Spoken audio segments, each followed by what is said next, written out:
You are listening to Changes Big and Small. This is Damian, your host, as we explore what makes change exhilarating. Each episode, we'll meet one person who's found freedom by embracing change. Today I'm chatting with Annie Koshy. Annie is an award-winning media professional, a multi-talented media and events personality, a trained elite speaker, and an emcee. She also is a model, and she's garnered mainstream attention through her commercial work. She is one of the stars in the documentary A Bloody Mess, which will be released next year. In our conversation today, Annie and I talk about the many significant changes she's made in her life, including finding and prioritizing her passions. This involved preparation, planning, and sacrifice. Annie advises us how we can make changes in our own life with faith, determination, and grace. Her story is inspirational, and her words of wisdom are steeped in experience and cultural diversity. Let's get started.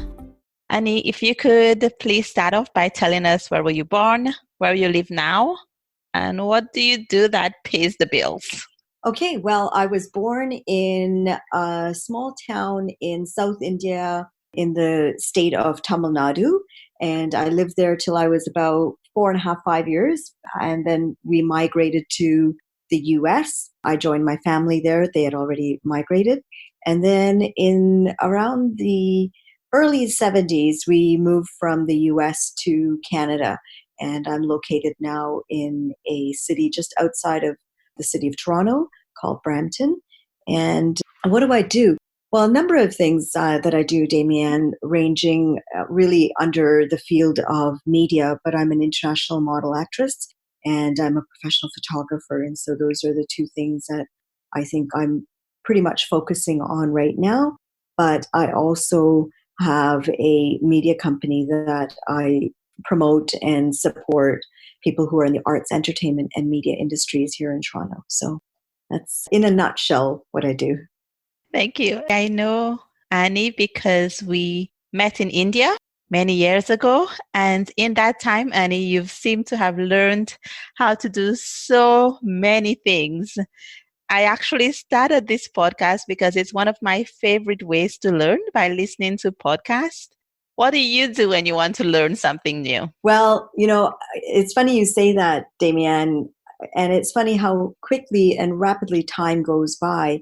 And yeah, what do we do to learn? I think learning for me has been the one reason that I've remained sane all my life, is that wanting to know more or wanting to understand the environment around me and wanting to master it has been something that's been the driving force. I had to very quickly learn how to become an ESL teacher. And so while I was teaching it, I was also training. And what normally would take over a year to do, 1 to 2 years to do, I completed it in 6 months. And so that drive to push myself to be the best has been there for a long time. And I see that allowed me to really move from here in Toronto, in Canada, to a place in India that I didn't know very much about. What are some of the ways that you figure out how to do something new when it might not have originally been your field? One of the biggest helps now has been Google, because everything is available on the web. And so there's so much information out there. It's just a matter of sitting down and finding time, and also finding out the things in the way that you learn best, because even with all that information, it sometimes can be very daunting to wade through it all and find what's relevant. And the second thing that I made sure that I had was that I surrounded myself with mentors or people who played the game better than myself. And I always felt that in any sport, if you want to improve your game, the best way to do that is to play with someone who's better than yourself, because then you're able to step up the game a little bit. So I always had people around me who either knew their things better or I could learn from, or who were great mentors and who took me under their wings to show me some of the ropes on how to do stuff. That's not enough, Damian. It has to be that you have an inner drive or a spark within you to want it, that desire. is the most important catalyst for any of these things to work. Because you have knowledge, there's knowledge in front of everyone. Why doesn't everyone then just start acquiring knowledge? It's because they don't have that desire. And so it has to be a combination of mentorship, desire to learn, and then putting yourself to learn in the right situation, either through an academic approach, through standardized schooling, or through your own self-learning, which there's ample resources for. It's like you're reading my mind, Annie, because the whole reason I started this podcast was because I'm so curious what motivates people to change. And we can see all around us that some people will have that drive and will make those changes, whereas other people will simply complain about things but don't actually make any change. For you, who has been able to make so many changes, what do you believe about change?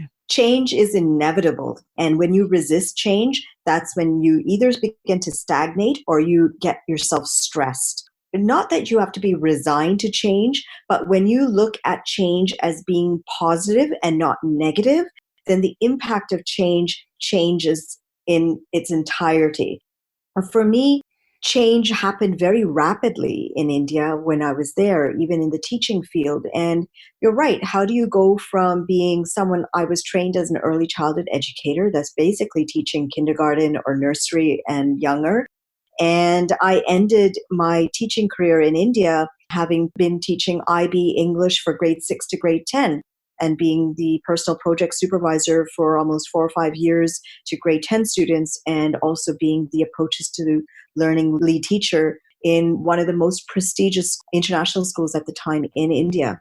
How do you go from that to then moving into the realm of database management? I was a database administrator. And it brings a smile to my face because I remember asking you silly questions, I think, about tech support. And now one of the awards that I received from one of the organizations I worked with was because I was their tech support. They used to come to me for questions. And it brings a smile to my face because I remember being in that same position and asking you for help. And that brings a smile to my face too, because it's one of my fundamental beliefs that people can learn how to do different things. And so yeah, you're definitely an example of that. Yeah, and I think one of the reasons why I resonated with you while I was even there in India is because we were both out of our element. We were both in situations that were new. And I remember very clearly a trip that we took to the Coorg. And none of us had any idea about that place. But we had this spirit to learn, and we had this willingness to let someone else take a lead when we didn't know. And so, you planned our trip for where we were going to go. But if we saw something on the way that we wanted to try, everyone in the group was willing to give that a try. And that attitude, that open-mindedness of being able to go with the flow really has been one of the key indicators of whether you're going to be able to handle stress and handle change and take it in stride. Because change really is about just going with the flow. And sometimes the flow doesn't always go the way you had it planned. So being able to, for example, you've had experiences where you've decided to cook something and you follow the recipe and the end product has ended up to be different. It's not bad, but it's been different, right? And so you're looking at the picture of what it's supposed to look like, and you're looking at your piece of art, which may not look the same, but it tastes fine and you're proud of your creation. And so going with the flow may not always end up the way you thought it was going to be. But if you always look at every change as being a positive change, even in a negative situation, then that's a spin that helps you to get on with life, really. That's so true. That mindset really does affect how we go about encountering change, or even whether we're graceful in change or not. With that, I'm going to ask you, what is the biggest change that you've chosen to make in your life? I think the biggest change that I chose to make in my life was to live a life for myself. I decided to end a long-term relationship, and that was, I think, the change. There were certain circumstances that led to that change to occur as it did. And I think when all of those circumstances aligned themselves, change was inevitable. And I had to make that change. I think when you reach a certain point in your life, Damien, it is your own voice in your head, that voice that you hear when you're sleeping at night or about to sleep at night, that asks you, are you living your life to the fullest? Are you living your life with integrity, not to others, but to yourself? And I started realizing that I was not happy with how things were going, the way my life was shaping up, and the way I wanted to see the next decade or 2 decades or the remaining amount of life that I have. I started to see that I had been towing my life to everyone else's line and everyone else's expectation. And I'd been putting what I wanted to do aside. And so one of the key changes for me that happened, and really that has prompted and fueled the growth in the last 4 years to where I am today, was to put my creative side in the forefront. And that has been really the most significant change in the last decade that I would say that I have made. That's a very fascinating thing, because I think both of us come from cultures where there are certain expectations, and it's not very easy to move away from those expectations, or to even stop and think, what am I choosing to do right now? And what is it that I want to do right now?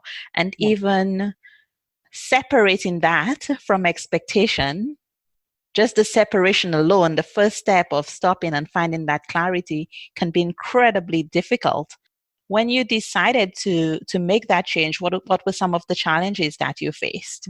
Oh, there were numerous challenges. I think that we are constantly evolving as people. And one of the biggest changes that I see myself today that I didn't have then was self-confidence. If I knew all the things that I have to go through to get to where I am today, I don't know if I would have had the courage.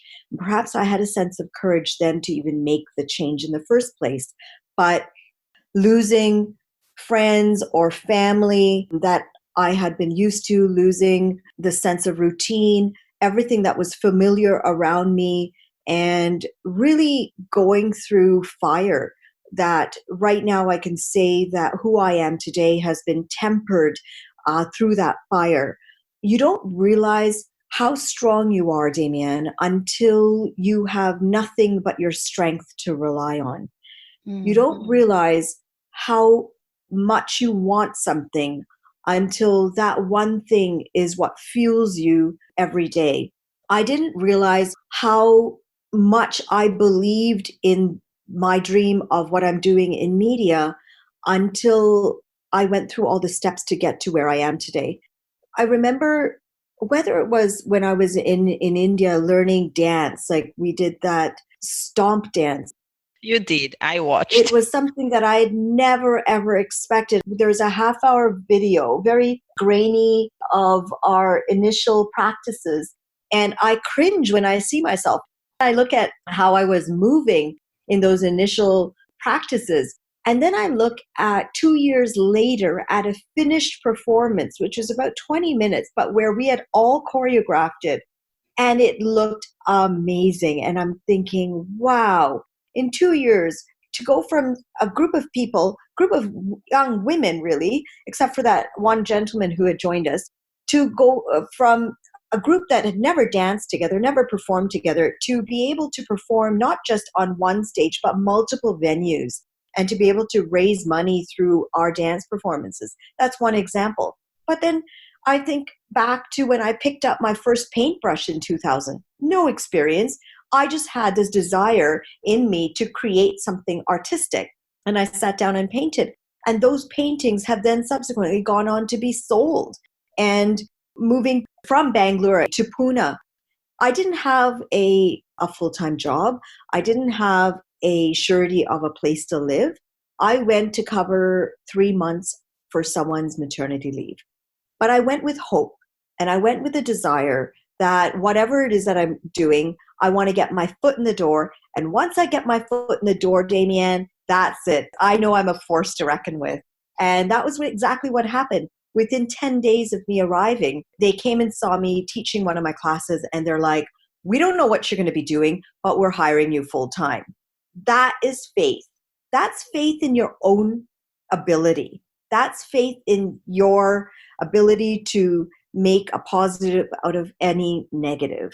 So that attitude has really been the fuel for change. Annie, one of the things I've always appreciated and always admired about you is your attitude of, I can do this. I'm going to figure out how to do this and I'm going to get it done. But I've seen the other side of Yes. that too, where I know that public persona, that face, there is definitely that strong sense of faith of I am Yes. going to get it done. But there's also that little Yes. demon sometimes in the back of the head, or that fear that's also You're a natural absolutely part. right. How do you deal with that part of maybe you can't do this, or that fear that taps you on the shoulder every once in a I used while? to succumb myself to that fear, Damien, and I would let it control me. I would let fear control me, and I would let my insecurities take a hold of me, and I wouldn't be able to move forward. And I think that was the fear of change that took place for decades before I decided to move ahead on my own. That niggling voice still exists, but I crush it. The minute that I have a doubt about something, the minute that I feel there is a moment of second thought, then I immediately switch it off. Think of it like this. In your mouth, if you have a tooth or you had a molar removed and you have stitches there, you know it's there. You know the ache is there. Every so often, your tongue goes and touches that spot and you feel a twinge of pain or a great deal of pain.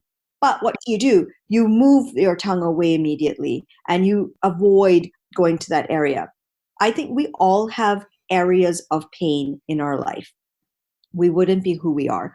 I wouldn't be able to have the amount of compassion and love for people that I do and the ability to understand that I have if I hadn't experienced pain or tragedy or loss in my life.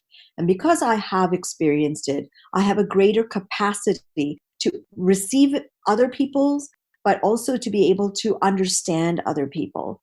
Mm. I surround myself with people who lift me up now. I have this tendency to be an empath or someone who's a healer, and I have a natural ability to attract people to myself.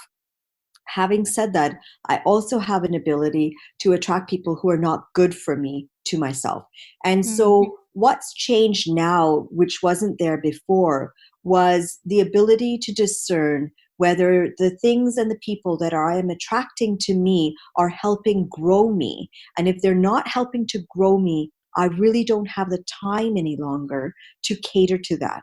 And so I'm very, very careful about the energy that I surround myself with because I have very limited headspace or headroom for anything that is detracting me from my ultimate goal or my ultimate purpose and my own growth, right? I feel that if you are balanced within yourself, if you are at peace within yourself, that resonates so high in frequency that other people are drawn to that and they themselves are able to resonate with a balance and a frequency that brings peace to their lives. It sounds like you've been able to go on a journey where you've been able to figure out what you need to do to keep the focus that you want, to be able to accomplish the things that you want in your life. When you look at all of the changes that you've made, do you see a through line? How do those changes connect? I almost look at it like stepping stones in a lake, or, you know, when you're trying to cross this river and there are stepping stones and you step on each one and you bounce off that one and you go on to the next one. And, you know, if you remove one, there's a space and you fall. So you need each of those stones, but as each of the stones are not really connected to each other, they have their own little beginning and end. And so each stage of my life has taught me skills and helped temper me in some way so that I'm able to reach that next level. Had I not gone through the good, the bad, the struggles, the tears, the insecurities, all of those negative things, I would not have had the appreciation for the positive that's happening in my life right now, right? I would not have had the appreciation for friends that stood up for me and friends that had my back.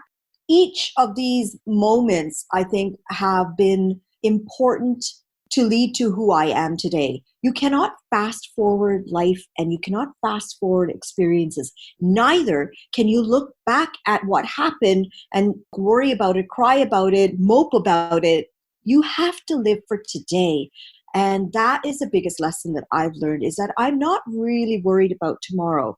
There is some, every so often, a thought, okay, where am I heading? I have an overall idea in mind, but I'm not worried about what's tomorrow going to bring? Or, gosh, I did this last week. That happened. I shouldn't have. No, I look at it as, okay, this happened. This didn't go well. Okay, this is what I'm going to change about it. Well, this went well. And wow, I learned this and I had a great time doing this. Okay, so this is what we're going to change and we're going to revamp it and do this the next time. So that's my attitude about everything. You're actually reminding me of another interview that I did with Kim Kofino, and she talked about how she looks at the things that she needs to do as a puzzle that she needs to solve. And also every day she knows that she's doing the thing that she needs to get done that day. Right. And so it really sounds like being grounded in the present and focusing on what can I do today?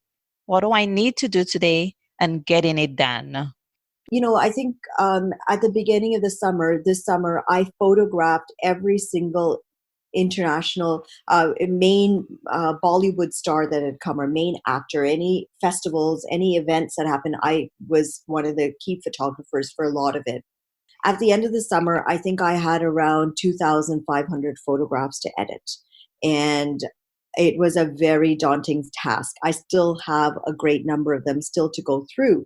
But how do I deal with it? Well, whatever puts food on my table, whatever I've been paid for, that gets done first. So priority right now is always what is putting food on my table, or what is bringing me income. Then what is it that I enjoy doing that is also going to promote? So I'm my own brand specialist. So one of the things that I always do and every day I work at is making sure that something is out there with relation to my work. If I say that I can market someone else, I need to show them how I'm able to market myself. And so I have to be my biggest brand ambassador. I'm very lucky now that I have someone on my team now who does all of my PR work.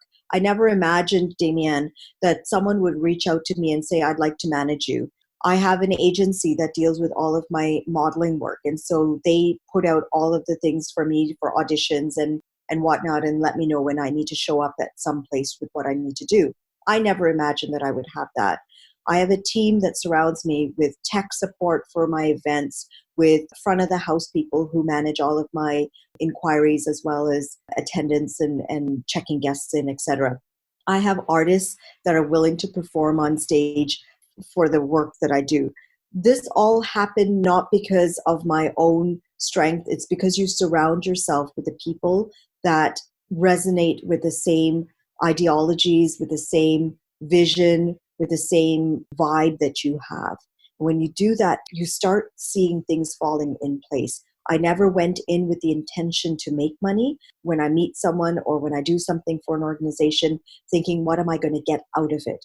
I'm always thinking, what can I give to them? And when you have a mind of giving and a heart of giving, you don't need to worry about where tomorrow is going to come from. Tomorrow happens on its own then. That's beautiful, Annie. I was listening to some of your other interviews, and you talked about the importance of how people can change weaknesses into strengths. And I think that relates to what you're talking about here, where you can actually count on the collective strength of your community, not just on your own abilities.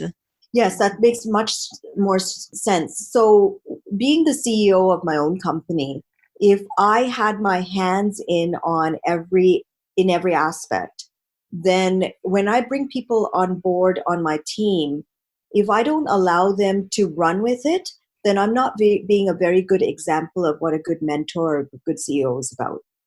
I think when you're running a company, you hire people or you bring people on board that you can then trust. You train them in what you want. You may have a certain voice or a certain mission, vision of your company that you want them to resonate with.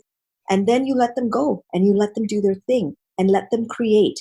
And then you support them and encourage them and grow them. And before you realize it, Damien, they're going to be doing things not because they're doing it for you, but because they have a vested interest in what it is that they're doing. And they will do it because it's for them.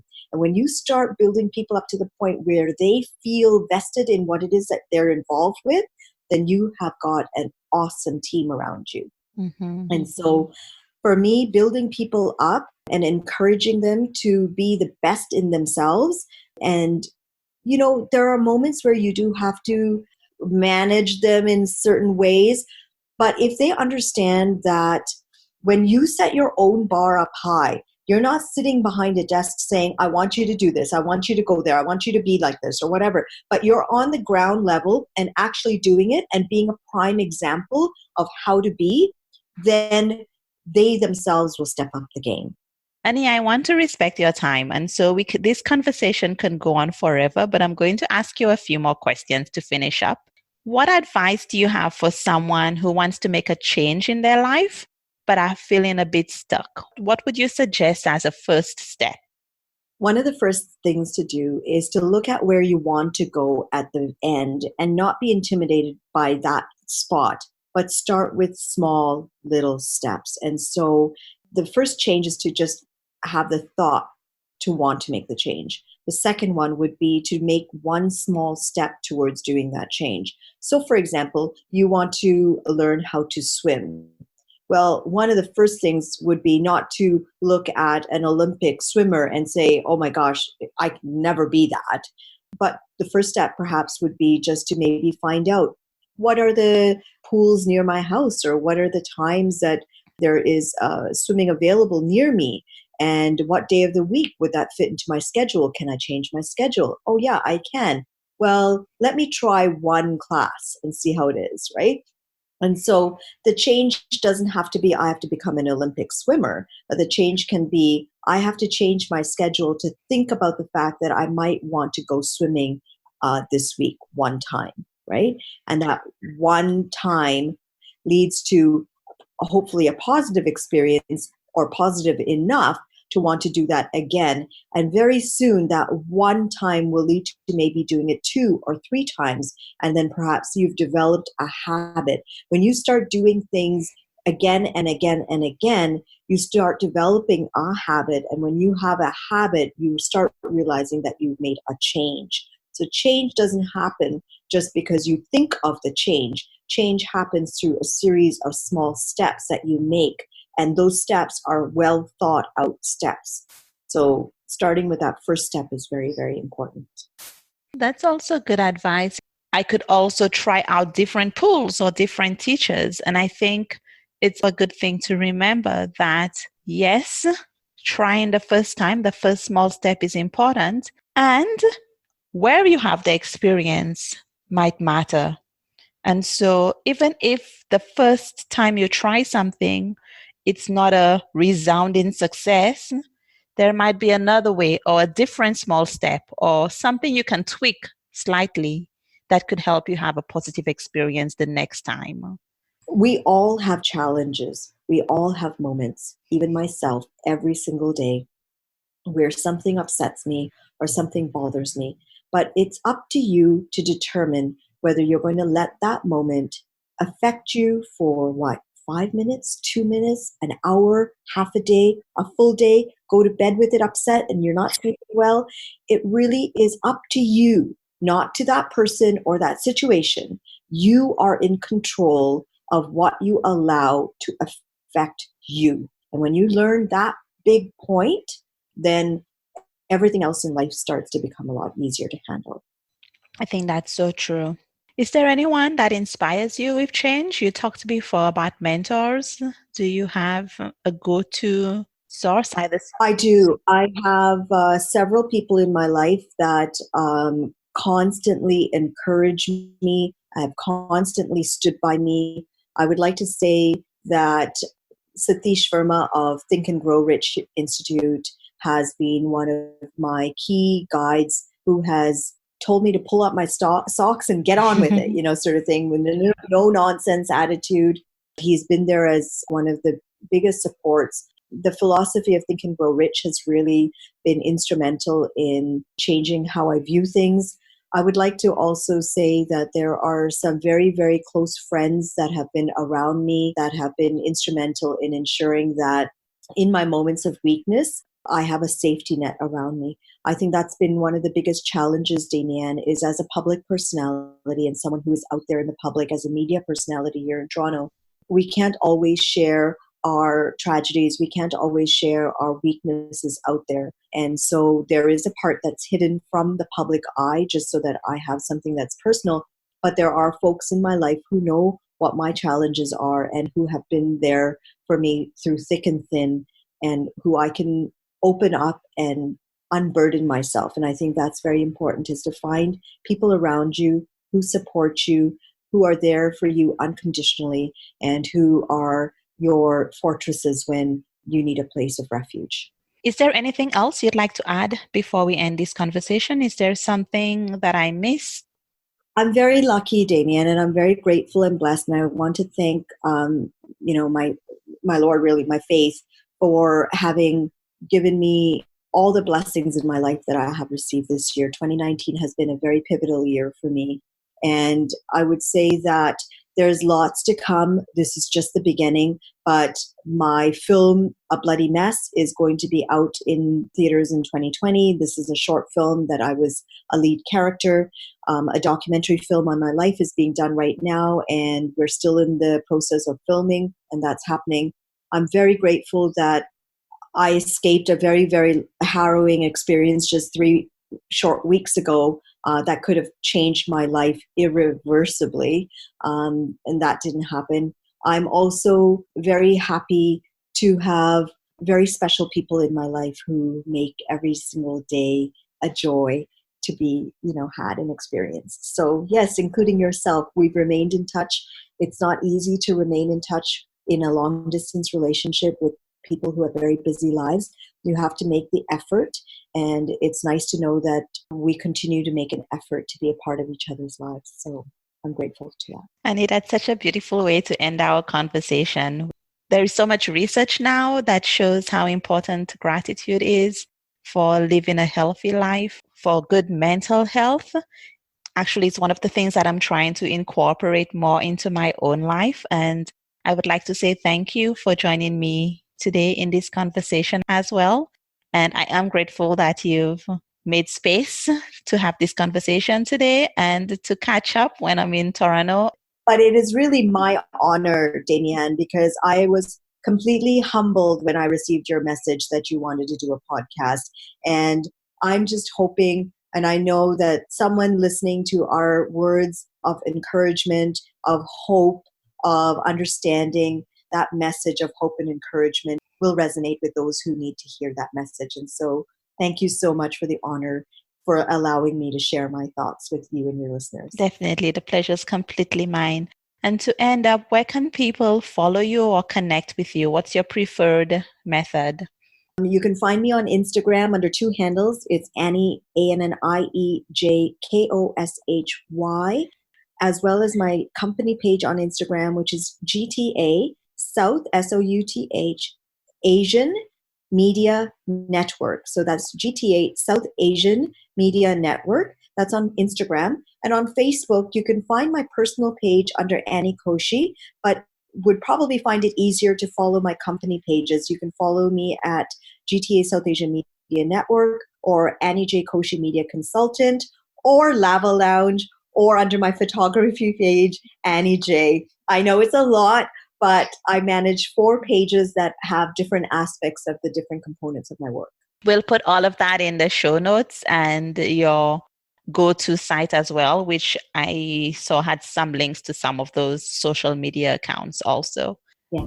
Thank you so much, Annie. You can find all the links for connecting with Annie in the show notes. Thank you for joining me for this episode of Changes Big and Small. For more great episodes like this one, don't forget to hit subscribe in your favorite podcast app. This will let you automatically download new episodes every week. Today I leave you with this thought. Is there something that has always been interesting to you, but you've kept it aside because of your culture or because of your community? Maybe it's time for you to explore that.